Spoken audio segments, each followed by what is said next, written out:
Bonsoir à toutes et à tous, heureuse de vous retrouver. Bienvenue dans ce 19h, les titres du journal. Les populations de Womey ont remercié le président Patrice Talon pour les 2 ponts de Womey et le parti UPR pour le bon positionnement des ressortissants du quartier sur la liste des législatives du 8 janvier 2023. Plus de détails dans cette édition. Le vendredi 16 décembre 2022, le Bénin est passé à un format de permis de conduire biométrique, plus sécurisé et durable. À suivre dans ce 19h, Georges Anagonou, chef service communication et coopération du Centre national de sécurité routière, sur cette innovation salvatrice. En sport, les Cotonois de l'AS Cotonou ont reçu les portuaires de l'ASPAC le samedi dernier au stade René Pleven de Cotonou. Une rencontre qui s'est soldée sur un score nul de 1 but partout. Des détails dans un instant.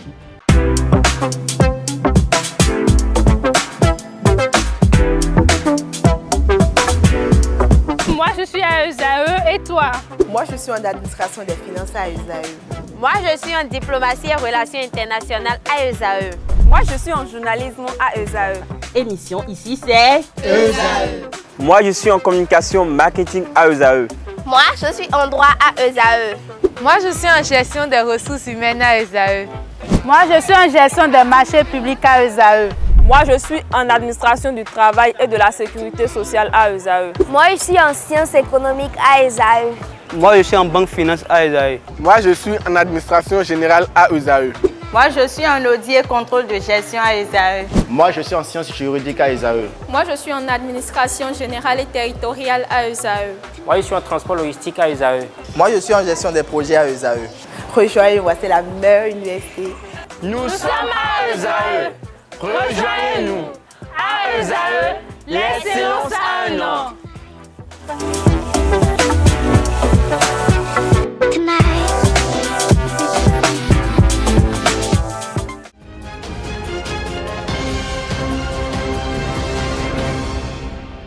À nouveau, bonsoir. Je l'annonçais au sommaire de cette édition. L'invité de ce lundi 19 décembre 2022 reçoit pour vous Georges Anagonou. Il est chef service communication et coopération du Centre national de sécurité routière. Avec lui, on parle du nouveau format de permis de conduire biométrique. Bonsoir à vous, Georges Anagonou, et merci d'être avec nous. Bonsoir madame, c'est moi qui vous remercie pour m'avoir invité. Alors le gouvernement béninois a décidé qu'à compter du vendredi 16 décembre 2022, que le Bénin passe à un format de permis de conduire biométrique. D'entrée, dites-nous, quelle appréciation faites-vous de cette décision? Non, il faut dire que le gouvernement a pris une option dès son arrivée, c'est de pouvoir digitaliser tout ce que nous faisons comme papier administratif pour que désormais, chaque Béninois, quel que soit là où vous êtes, vous puissiez vous rendre sur une plateforme pour faire vos demandes. C'est aussi comme ça que le permis fait partie de ces pièces administratives dont nous avons besoin et qu'il faut nécessairement digitaliser. C'était dans le programme et les collègues de l'ANATT ont travaillé beaucoup là-dessus parce qu'aujourd'hui, si on en est arrivé au lancement, c'est parce qu'il y a eu beaucoup de travaux qui ont été faits et en amont et qui ont permis d'en arriver là. Donc, et il faut vivre son temps, il faut vivre avec son temps. Il faut savoir qu'aujourd'hui, dans le monde, beaucoup de choses deviennent digitalisées comme ça et c'est une bonne chose lorsque le gouvernement, dans son plan d'action, pense que pour faciliter la tâche aux usagers de l'administration publique, il faudra aller dans ce sens-là. Donc moi, c'est hautement apprécié. Ça se fait ailleurs et pourquoi pas chez nous que nous puissions d'ailleurs être des avant-gardistes, des pionniers de certaines choses dans notre sous-région. On ne le dit pas assez, mais avec l'option de gouvernement, surtout pour ce côté de digitalisation, pour être en phase avec la nouvelle technologie,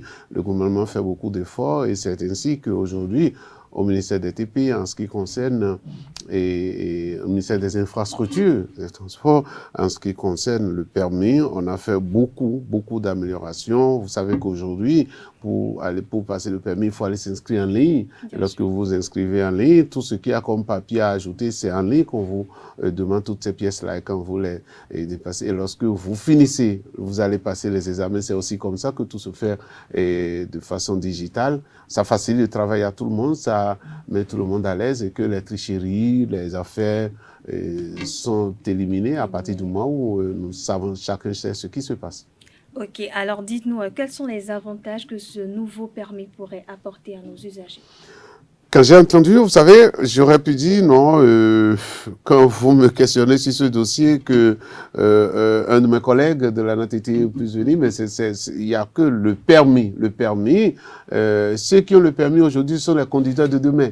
Et comme je l'ai dit, c'est lorsque on passe le permis à la fin d'un mois comme ça, dans un mois qu'on envoie une nouvelle promotion sur la route. Pour nous, en sécurité routière, c'est d'autres personnes qui sont venues et auxquelles nous devons parler, des gens que nous devons éduquer en matière de sécurité routière. Donc, c'est pourquoi la question de permis intéresse sérieusement la sécurité routière. Heureusement que c'est une suite. Les collègues, ils ne manquent pas de nous associer lorsqu'il est question de faire cela. Et donc, le permis biométrique, d'abord, quand on prend le format, c'est un format qui est facilement concevable. C'est un format que vous pouvez transporter comme votre carte d'identité biométrique aujourd'hui. C'est vrai que certains disent, c'est trop petit, ça peut se perdre. Mais lorsque nous sommes dans une situation de digitalisation, il est normal qu'on puisse avoir des pièces facilement transportables comme ça et facilement maniables. Ça, c'est pour la forme. Aujourd'hui, on doit prendre votre empreinte digitale avant que vous ayez votre permis. C'est une sécurisation très très forte. Et on est allé ajouter aujourd'hui votre groupe sanguin. C'est pas seulement ici, mais à plusieurs endroits. Et à ce niveau-là, juste, on peut s'arrêter pour dire que il y a plus, les fraudes sont éliminées. Les fraudes sont éliminées. Je vous dirai l'avantage par rapport aux fraudes tout à l'heure, c'est-à-dire quand il y a trop de fraudes dans l'obtention d'un document administratif, c'est qu'on considère que le document n'est pas sérieux. Le document n'est pas fiable dans d'autres pays. Mais par rapport, par exemple, au groupe sanguin qu'on demande aujourd'hui, c'est que lorsque vous êtes sur la route et qu'il y a un accident, à l'aide de votre permis, on sait tout de suite si vous avez perdu du sang et qu'il faut vous donner du sang. On sait tout de suite quels sont les soins qu'il faut vous apporter et quel est le sang, quel groupe de sang il faut aller chercher pour pouvoir vous traiter. Et donc, pour l'usager lui-même, ce permis biométrique comporte des avantages en lui-même pour l'usager. Et aussi, ça permet aux autorités de savoir que ce document, il est fiable dans la mesure où, en matière des empreintes biométriques déjà que vous laissez et votre groupe sanguin qui s'y ajoute, on a des informations assez poussées lorsqu'on prend vos permis pour pouvoir faire cela. Et ça, c'est dans plusieurs pays aujourd'hui, dans les pays développés, qu'on demande ces pièces-là avant que vous puissiez avoir votre permis demain. Donc demain, les gens n'ont qu'à comprendre que pour passer le permis, il faut passer chez votre médecin, il faut passer au labo pour aller prendre votre groupe sanguin avant de venir passer le permis. Vous voyez? Donc, et d'autres avantages, moi, quand j'étais, à l'extérieur, surtout, moi, je connais beaucoup pour la France, les Béninois, dans le temps, arrivaient facilement à changer, à troquer leur permis contre le permis français. C'était beaucoup plus facile parce que on considère que notre permis était vraiment fiable. Oui. Mais à un moment donné, il faut dire que tout ça a relâché. Tout ça a relâché et notre permis, jusqu'à ce qu'aujourd'hui, notre permis n'est plus échangeable en France. On ne vous échange plus facilement le permis parce qu'en temps, on a envoyé une équipe ici, les Français ont envoyé une équipe ici, qui est venue nous poser des questions, étudier les conditions dans lesquelles le permis est donné désormais, et quand ils sont retournés, ils ont tiré la conclusion que le permis béninois n'est plus fiable. Aujourd'hui, les autorités travaillent pour que ce permis devienne fiable à 100%. Et c'est pourquoi le permis est devenu biométrique jusqu'à donner l'information de groupe sanguin. ça, désormais, on saura que les Béninois sont en train de passer un permis sérieux, sont en train de faire un travail sérieux, même en ce qui concerne le nombre d'heures de cours et les questions qu'on vous pose pour obtenir le permis, on peut nous prendre au sérieux. Et à partir du moment où on nous prend au sérieux, ces pays qui ne nous faisaient plus confiance vont désormais dire, les Béninois, vous voyez, tant d'avantages qu'il y a à numériser, à rendre biométrique le permis béninois qui fera partie alors des permis les plus sérieux sur le plan international demain. D'accord. Alors, tout à l'heure, vous avez dit que vous allez évoquer les fautes par rapport aux avantages du nouveau format de permis. Quels sont-ils? Non, les fautes, c'est que avant, on pouvait dire que il y a eu dans le temps au Bénin où vous n'avez pas besoin vous-même d'aller passer le permis, quelqu'un d'autre peut passer le permis à votre place. Ou bien qu'on dit que vous restez à l'extérieur, vous pouvez envoyer de l'argent et vous allez avoir votre permis. Je pense que ça, qu'est-ce que ça fait? Lorsque les pays sérieux mettent vraiment de la rigueur dans l'obtention de permis de chez eux, ils n'acceptent pas que dans d'autres pays, vous mettez tellement de facilité, parce que lorsqu'on a trop de facilité pour obtenir le permis, cela signifie que vous ne maîtrisez pas le code de la route. C'est pourquoi je vous parlais de la jonction avec la sécurité routière tout à l'heure. Et si vous ne maîtrisez pas le code de la route avant de prendre votre permis, c'est que vous devenez un danger public. Un danger public. Donc, ces facilités qui existent, ces capacités, possibilités de pouvoir frauder, de pouvoir tricher avec l'État pour avoir le permis, déjà, avant que le pays ne devienne biométrique, les collègues ont travaillé beaucoup pour éliminer progressivement ces ouvertures-là pour que les gens ne puissent pas faire cela. Donc aujourd'hui, c'est tout à fait normal que celui qui passe le permis, c'est lui qui a le permis. C'est de lui qu'il s'agit. Il n'est plus question de quelqu'un va passer le permis pour toi. Et le permis aujourd'hui, vous savez, le Bénin est en train d'entrer dans le Conseil des grandes nations. Des grandes nations. Et donc, on prend des dispositions pour que tout ce que nous faisons soit respecté à l'extérieur. Vous voyez ce que je veux dire? Notre permis d'aujourd'hui a une validité de 10 ans. Pourquoi? Lorsque vous avez 18 ans, ou bien 20 ans et que vous passez le permis, dans notre pays, c'était un permis à vie. Vous ne faites plus aucun exercice, vous utilisez votre permis jusqu'à la fin de vos jours. Ce n'est pas possible. Dans les pays qui se respectent, tous les 10 ans, dans d'autres pays même, c'est tous les 5 ans, vous passez des examens médicaux. Et à la suite de ces examens médicaux, on vous dira si vous êtes encore apte pour conduire ou si vous n'êtes plus apte. Parce que, écoutez, quelqu'un qui a passé le permis à 20 ans, aujourd'hui il a 40 ans, 50 ans, il n'a plus les mêmes attitudes que lorsqu'il avait 20 ans.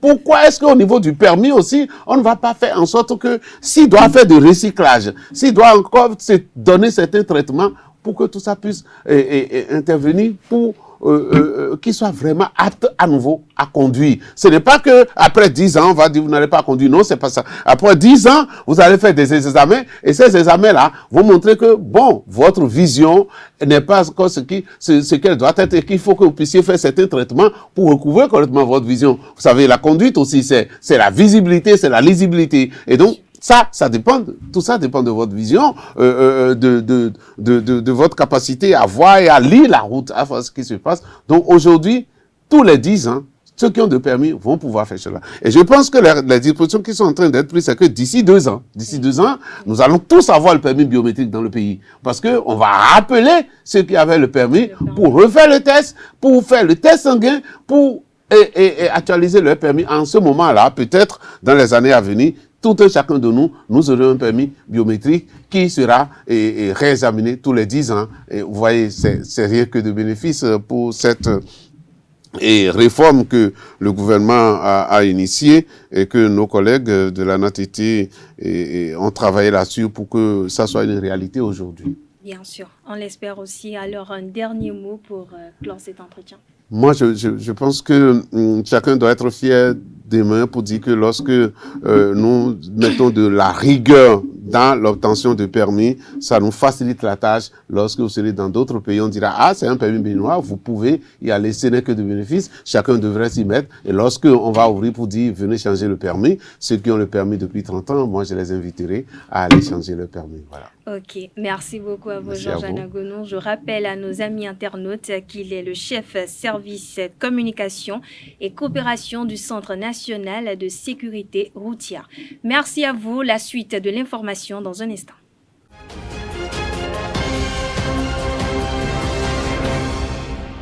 À nouveau, bonsoir. Merci de nous préférer pour vous informer. Les populations du quartier de Womé remercient le président de la République, Patrice Talon, pour les 2 ponts de Womé et le parti UPR pour le bon positionnement des ressortissants du quartier sur la liste des législatives du 8 janvier 2023.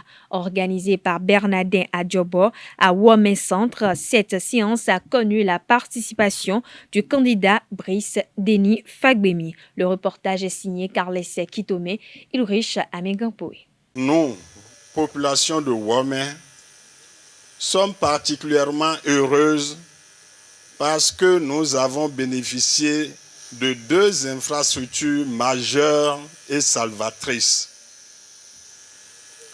Je veux parler des 2 ponts qui désenclavent complètement notre localité et sauvent du coup les populations d'une mort soudaine et malheureuse, à savoir la noyade. Les raisons sus évoquées ont poussé Bernardin Adjobo, un militant du parti Union Progressiste Le Renouveau de Womé, à inviter un des candidats de cette liste pour les législatives du 8 janvier, un fils du quartier, à se joindre à lui pour remercier le chef de l'État pour les nombreuses réalisations faites au profit de ce quartier au cours de son mandat. Les transformations structurelles de notre pays sont palpables. Nous sommes désormais dans un pays bien dirigé. Nous disons merci et grand merci au président Patrice Talon.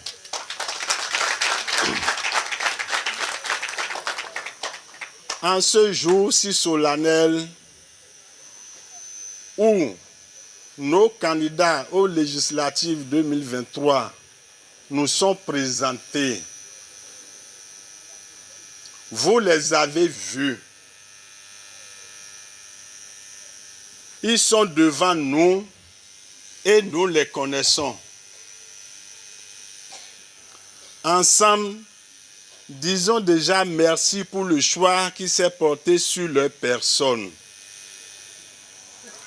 Ces choix sont ceux qui garantissent pour nous la matérialisation de l'action gouvernementale sur notre territoire. Il ne nous reste donc qu'à nous battre,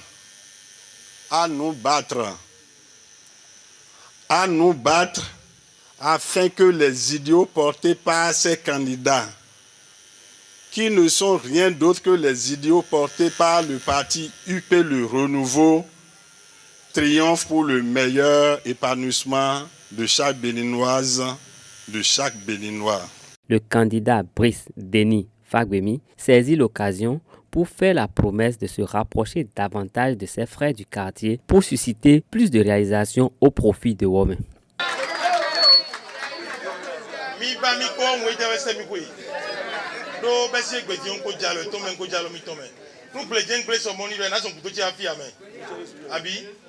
Donc, na bien mi nomini do o mesindo do awaro fi amana dafo do afo o kuna bawi e wezo mon no bon kenken eno mo mele do men di do me aton si jalo ru to gudo me dimuro ta velo e yi kwache budu ame e grando ezumi ame e grando kon ka basiti ame ndo da wone. Mais après l'engagement de Bessie Gbero, il a lié moi, il m'a sauvé mi fabi, mais il tourne le milieu de mi bon, le moment n'est pas à ça pour coller à dos et c'est nous drando nous amagnon rien à ici situé. Et bédion mi pon gudo, nous devons dire ton gudo Gbero et Jack Pont. Il y a de cela 2 ou 3 ans, nous disons ton gudo Jack Pont. Oui, notez. Mi élection na bile waiti bon nous des to gudo mi desu mi mo mais si on le be élection mettre to me fio mais de wa to gudo pon abi mo yi egbe do mi ro mero to gudo le deuxième jour de Togudo. Abi moi, mais le c'est à Togudo. Donc nous bédions, pour nous dominer, nous d'arou oui, nous comptons. Nous sommes deux candidats au dos. Nous sommes Togandé, et nous sommes tombés. Et nous sommes tombés, et nous continuons. Abi moi, mais les bandes d'arou dévoilent le Togudo. Le conseiller communal Obed Kouton, quant à lui, indique qu'il s'agit d'un instant de fête et de joie. Parce que il y a maillot, il y a ouais no fait. Micro de quoi. Oh, mi des mi tuno tu mi wa fio. Mi wa bo mi do candidat oui. Le Togudo. Nous n'avons pas numéro moi. Nous n'avons pas numéro moi. Les habitants du quartier Wome se réjouissent de voir leurs frères bien positionnés pour le scrutin du 8 janvier 2023. À l'entame de cette cérémonie, l'initiateur Bernardin Adjobo a précisé les raisons de cette initiative organisée sur fonds propres. Mesdames et messieurs les conseillers communaux, messieurs les candidats aux prochaines élections législatives du 8 janvier 2023. Messieurs les chefs de quartier et leurs élus locaux, chers leaders de Wome, honorables invités, en vos rangs, grades et qualités, chères militantes et militants du parti Union Progressiste Le Renouveau de Wome Centre. Comme le disent certains, ce jour que fit le Seigneur est un jour de joie.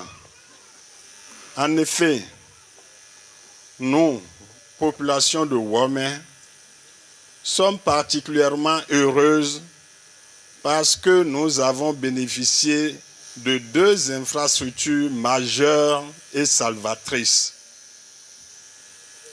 Je veux parler des deux ponts qui désenclavent complètement notre localité et sauvent du coup les populations d'une mort soudaine et malheureuse, à savoir la noyade.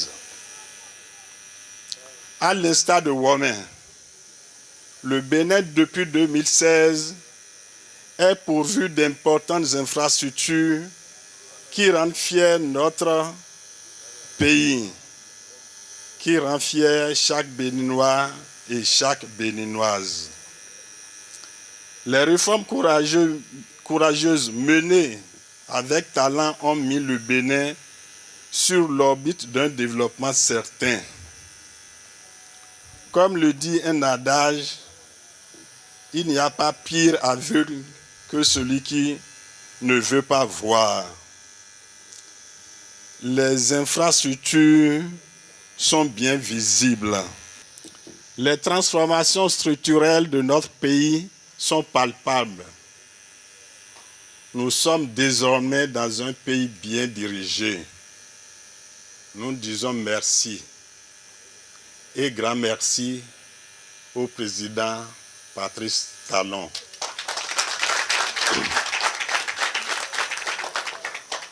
En ce jour si solennel où nos candidats aux législatives 2023 nous sont présentés, vous les avez vus. Ils sont devant nous et nous les connaissons. Ensemble, disons déjà merci pour le choix qui s'est porté sur leur personne. Ces choix sont ceux qui garantissent pour nous la matérialisation de l'action gouvernementale sur notre territoire. Il ne nous reste donc qu'à nous battre,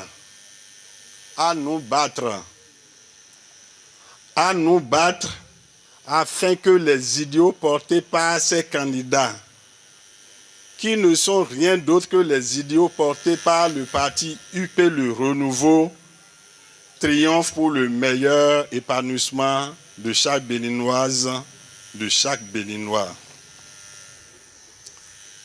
Quant à moi, aujourd'hui,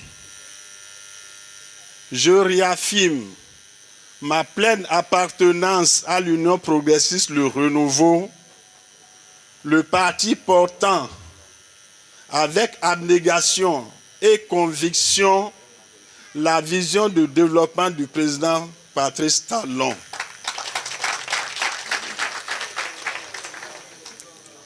Je m'engage de toutes mes forces à œuvrer inlassablement afin que ce parti grandisse et vole de victoire en victoire pour le bien de tous.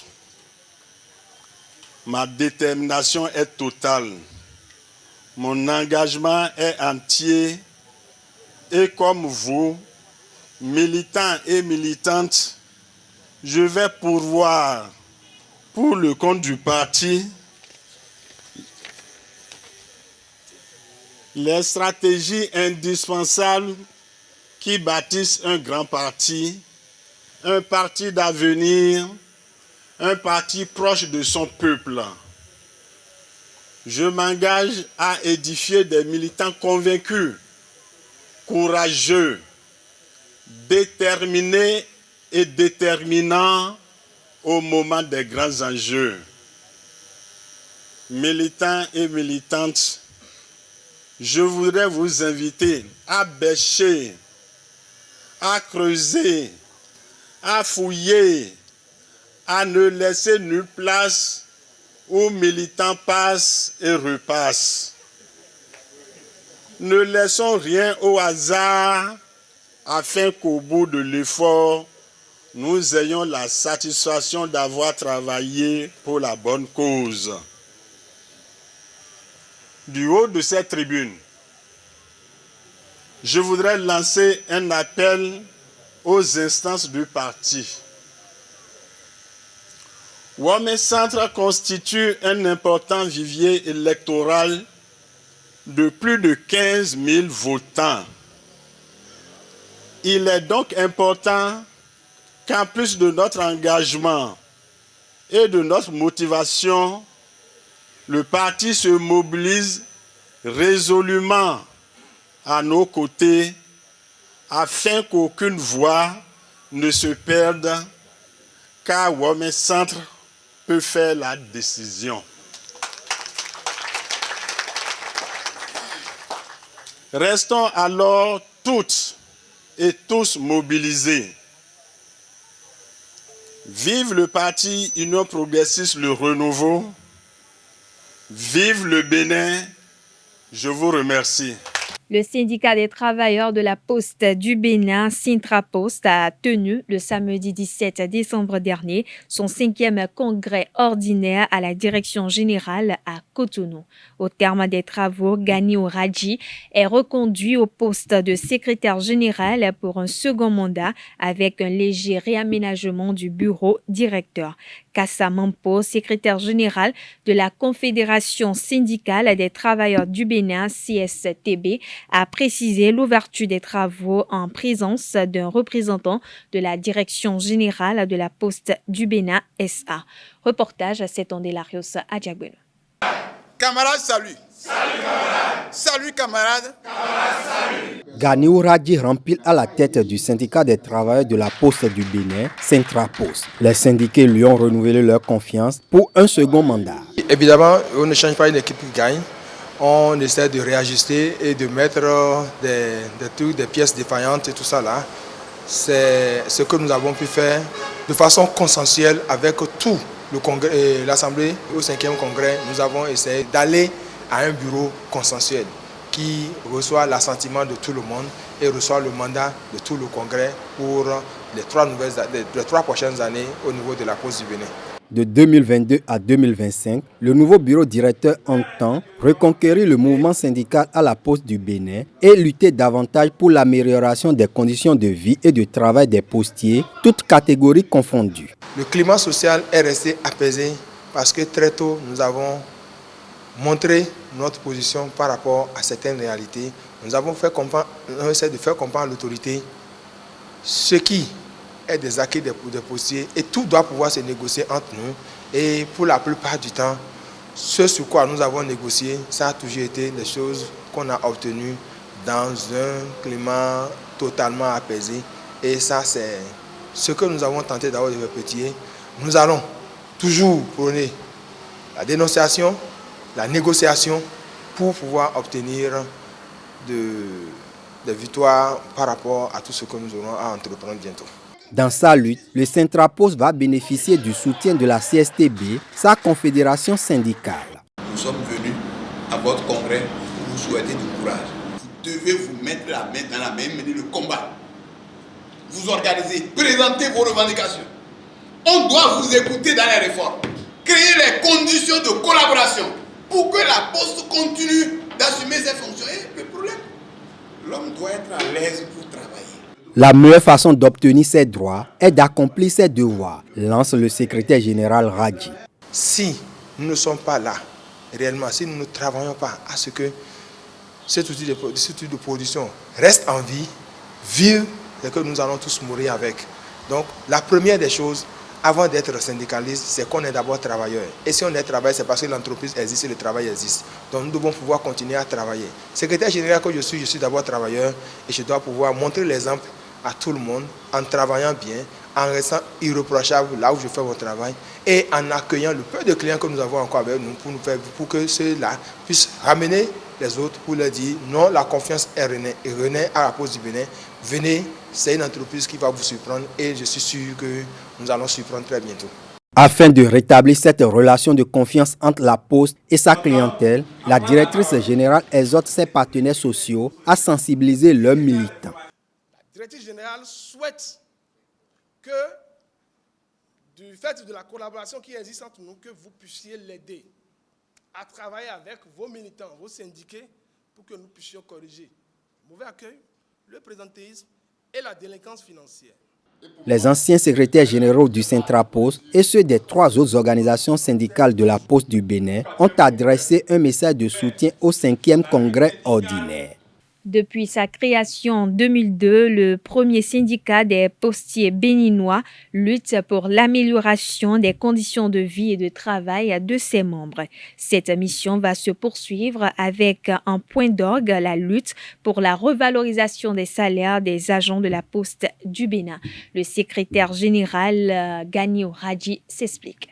Nous avons échangé sur les vrais problèmes de notre entreprise. Le Centrapos a 20 ans. Et en 20 ans, qu'est-ce que nous avons pu faire au niveau du Centrapos? Nous avons fait une revue de toutes les actions que nous avons menées en son temps avec les anciens secrétaires généraux et tout le monde. Aujourd'hui, les chantiers qui sont ouverts, c'est de se remettre ensemble, de s'unir dans un mouvement d'ensemble pour pouvoir aller chercher nous aussi notre revalorisation de salaire. Parce que la revalorisation de salaire ne prend pas en compte les sociétés d'État pour le moment. Donc nous devons pouvoir travailler nous-mêmes à demander notre revalorisation. Parce que nous allons tous sur le même marché et ce n'est pas intéressant que certains bénéficient d'une revalorisation et d'autres non. Donc le chantier ouvert aujourd'hui, c'est aller chercher notre revalorisation.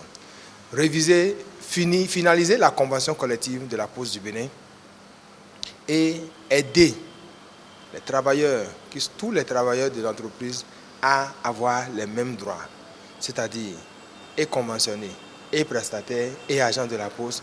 Nous sommes tous des travailleurs, nous participons tous à la création de richesses et nous devons lutter, travailler à ce que on puisse briser les barrières de ce traitement sélectif entre les travailleurs. Il ne faudrait pas qu'on continue de parler de prestataires de services alors qui n'ait peut-être pas droit à tous les avantages liés au travail qu'il fait parce qu'il porte ce pseudo de prestataire, de collaborateur, bon, pas de collaborateur mais de prestataire, mais en réalité c'est un travailleur de la Poste, pleinement un travailleur plein de la Poste du Bénin, mais qui n'est pas déclaré qui n'est pas couvert par la sécurité sociale. Au-delà de ça, la Poste est engagée dans les réformes par rapport aux déclarations du chef de l'État. Il sera modernisé entièrement le secteur traditionnel. Nous devons être au pas avec ces réformes. Nous devons être aux côtés des travailleurs pour que chacun puisse se former et se préparer aux réformes. La banque postale qui doit venir, qui ne doit pas occulter le volet social de l'activité postale, nous devons être aux avant-gardes pour que les choses se passent très bien, pour que cette deuxième forme de scission qui vient ne soit pas une scission de plus, de trop pour la Poste du Bénin. Voilà en gros ce que nous avons pu discuter par rapport à nos activités, à nos actions. L'armée béninoise et le Conseil économique et social CES endeuillés. L'ancien chef d'état-major général des forces armées béninoises, le général Soumanou Oké, est passé de vie à trépas le samedi 17 décembre 2022. Ancien président de l'association de développement de l'arrondissement de Banté, Soumanou Oké a été chef d'état-major puis chef d'état-major général adjoint des forces armées béninoises. Dans l'élément à suivre, je vous replonge dans le parcours de l'illustre disparu. Deuil dans le monde de l'armée béninoise. Natif de Banté, né le 21 mai 1995, marié et père de 6 enfants, l'ancien chef d'état-major général des forces armées béninoises, le général Soumanou Oké, n'est plus. Il est passé de vie à trépas à l'âge de 67 ans le samedi 17 décembre 2022 en France. Il a commencé sa carrière militaire le 1er juin 1977 et a pris sa retraite le 1er juillet 2012. Après un long parcours militaire, il a été nommé chef d'état-major de l'armée de terre en octobre 2001, puis chef d'état-major général adjoint des forces armées béninoises où il a siégé pendant 6 ans de 2006 à 2012 avec le grade de général de brigade. Après avoir occupé des fonctions dans la sous-région, notamment dans l'espace de AO, le feu général Soumanou Oké a été porté à la tête de l'état-major général des forces armées béninoises. Il a officié en remplacement du général Mathieu Boni. La fin de sa carrière militaire a été marquée par le grade de général de division qu'il a obtenu le 1er juillet 2021. Ancien président de l'association de développement de l'arrondissement de Banté, il a passé la main au colonel de la douane Marcelin Laourou le samedi 23 juillet 2022 au cours d'une cérémonie empreinte de sobriété au cours de laquelle il a exprimé toute sa fierté pour le travail abattu. Au moment de son décès, il était membre du Conseil économique et social. Il a eu plusieurs distinctions honorifiques, notamment le grade de commandeur de l'Ordre national du Bénin, puis grand officier de l'Ordre national du Bénin. Il a également eu la médaille de l'Union africaine. L'association Dialyse Bénin s'est réunie en assemblée générale extraordinaire le dimanche 18 décembre 2022. Une rencontre urgente pour prendre les dispositions nécessaires pour exempter les dialysés du Bénin du paiement des 20% du coût de la dialyse. Compte rendu Carles Kitomé. Nous avons dit simplement que nous avons vu passer un arrêté sur les réseaux sociaux. Mais nous ne savons pas si nous sommes concernés. Il prend la parole, il dit c'est un arrêté qui concerne tous les Béninois.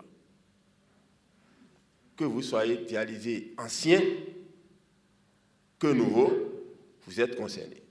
Les dialysés du Bénin se sont réunis en assemblée générale extraordinaire au Centre national hospitalier universitaire Koutoukou Manga ce dimanche 18 décembre suite à un arrêté du ministre de la Santé qui stipule que tout Béninois en situation d'évacuation sanitaire doit assurer 20% des charges inhérentes.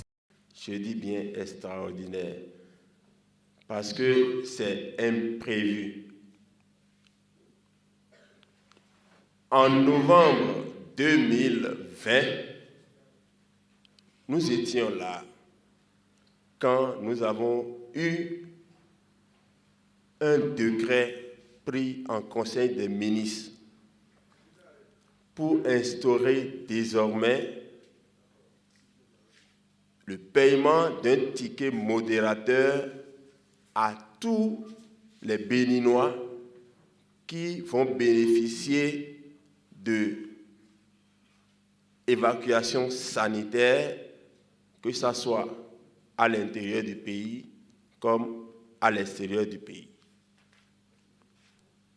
Dès la réception de ce décret, nous avons écrit au ministre de la Santé un recours gracieux, parce que les juristes nous ont dit que c'est comme ça en fait. Et dans le recours gracieux, nous avons demandé au ministre, nous applaudissons cette décision qui va donner un ouf de soulagement aux évacués sanitaires.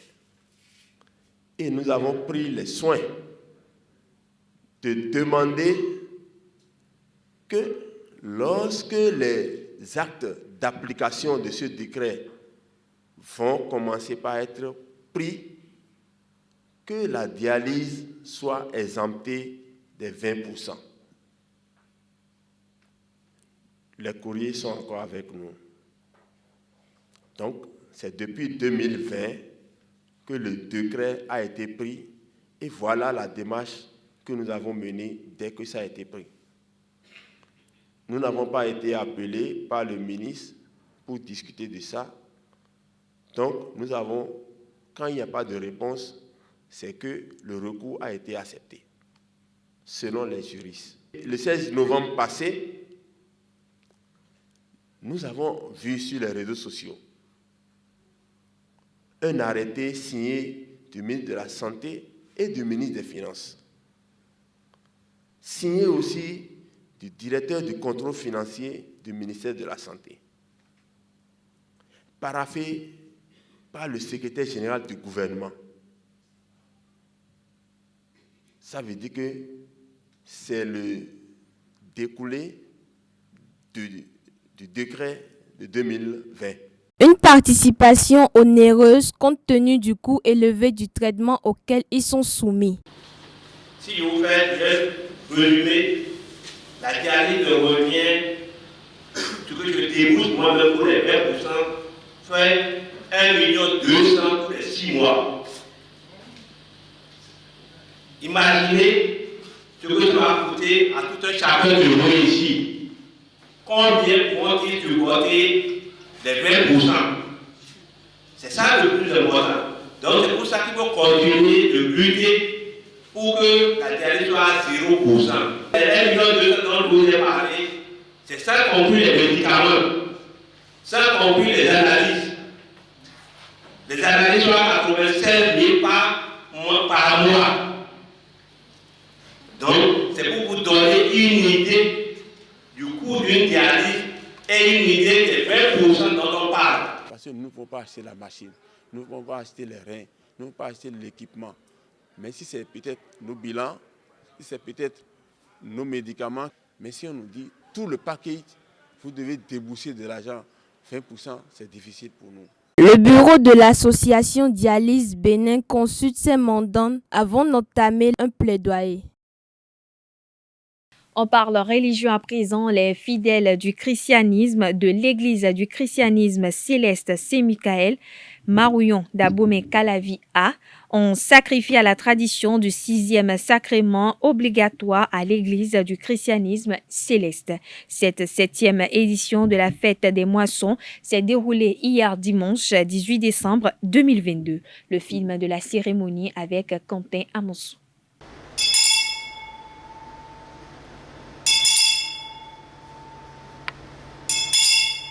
Les fidèles de l'église du christianisme céleste Saint-Michael Maougnon d'Abomey-Calavi A manifestent leur reconnaissance envers le Père céleste à travers la célébration de la fête des moissons ce dimanche 18 décembre. Il s'agit du 6e sacrement obligatoire dans l'église du christianisme céleste.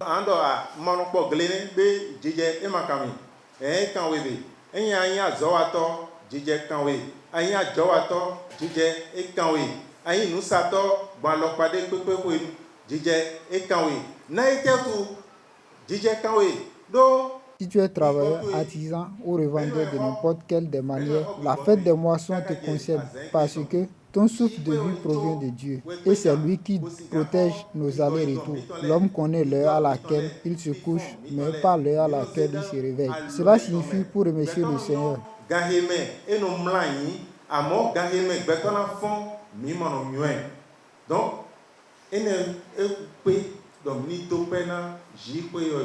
Le président de la sous-région d'Abomey-Calavi A de l'église du christianisme céleste a fini son message par des prières de bénédiction. Tout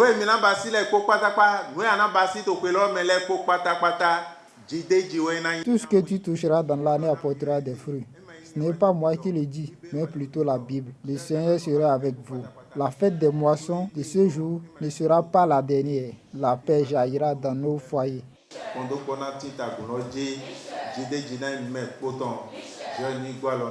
Au thème de ce culte, les fidèles n'ont pas manqué d'apprécier cette édition de la fête des moissons.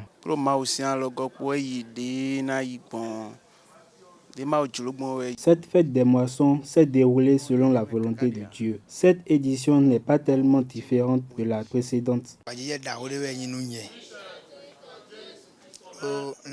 C'est une grande joie pour moi, parce que je n'ai pas espéré que ça soit ainsi. Mais les arts de Dieu sont des miracles. Cette édition s'est très bien passée. Je ne sais comment remercier le Seigneur.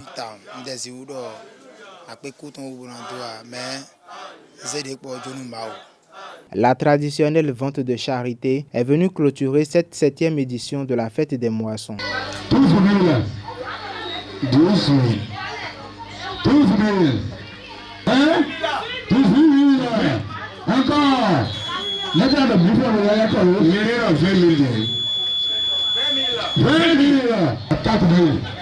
Rendez-vous l'année prochaine pour la 8e édition.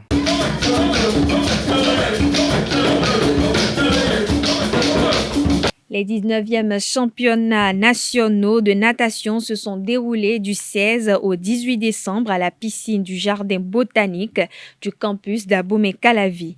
Pour ces premiers, le comité exécutif de Aurélien Hontonji a enregistré des performances probantes au niveau des nageurs locaux. Reportage, c'est Delarius Adjagbenon.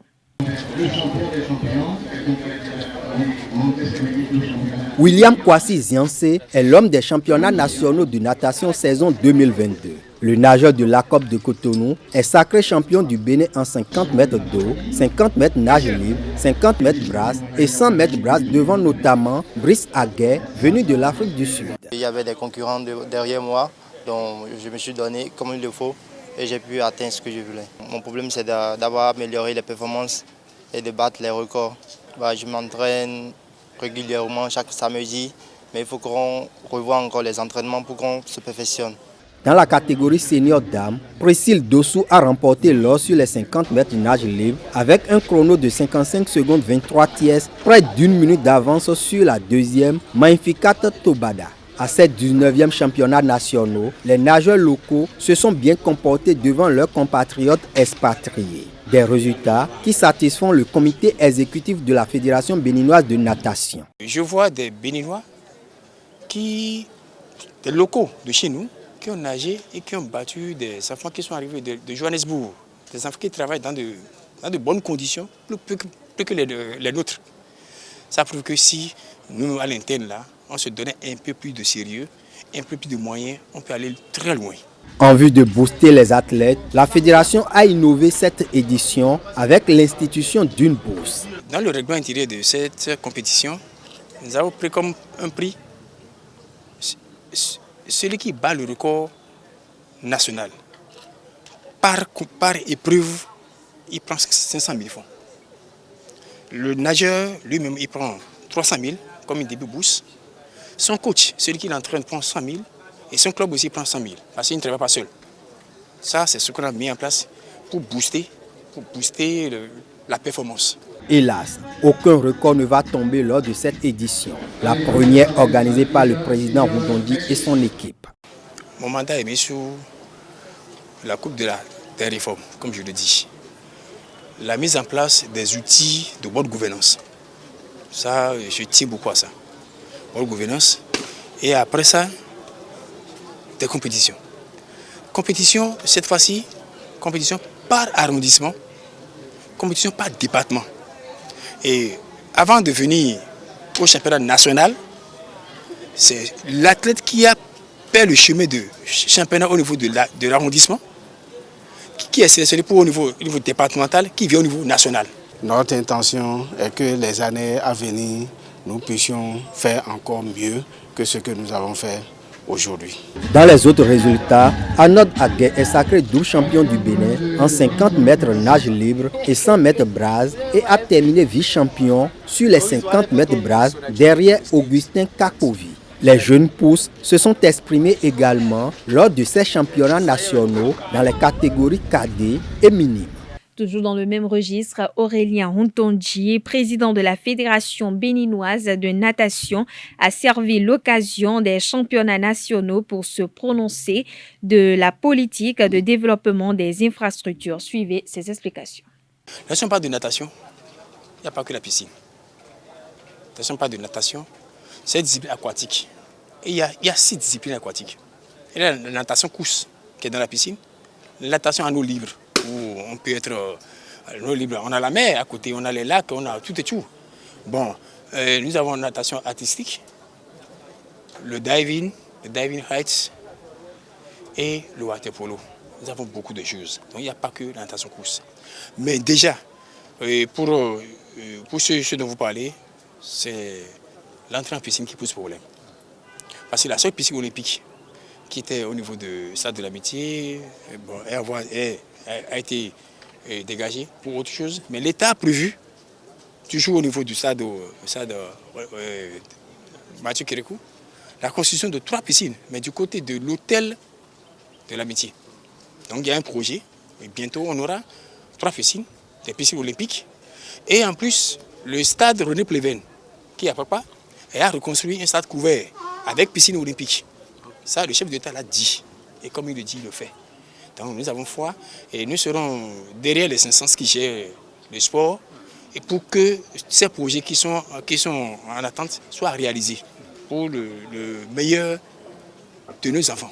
Je l'annonçais au sommaire de cette édition. En sport, les Cotonois de l'AS Cotonou ont reçu les portuaires de l'ASPAC le samedi 17 décembre 2022 au stade René Pleven de Cotonou. La rencontre comptant pour la 9e journée de la Ligue professionnelle de football dans la zone C s'est soldée sur un score nul de 1 but partout. Le récit de la rencontre avec Colomosu.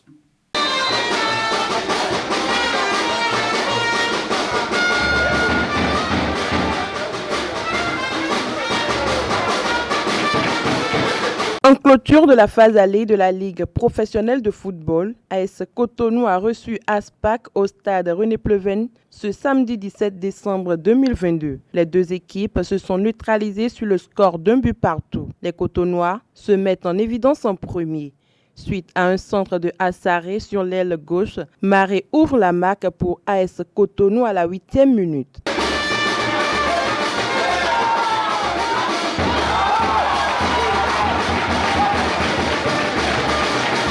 L'AS Cotonou se replie et joue la défensive. ASPAC déroule et met la pression. À la 72e minute, ASPAC égalise.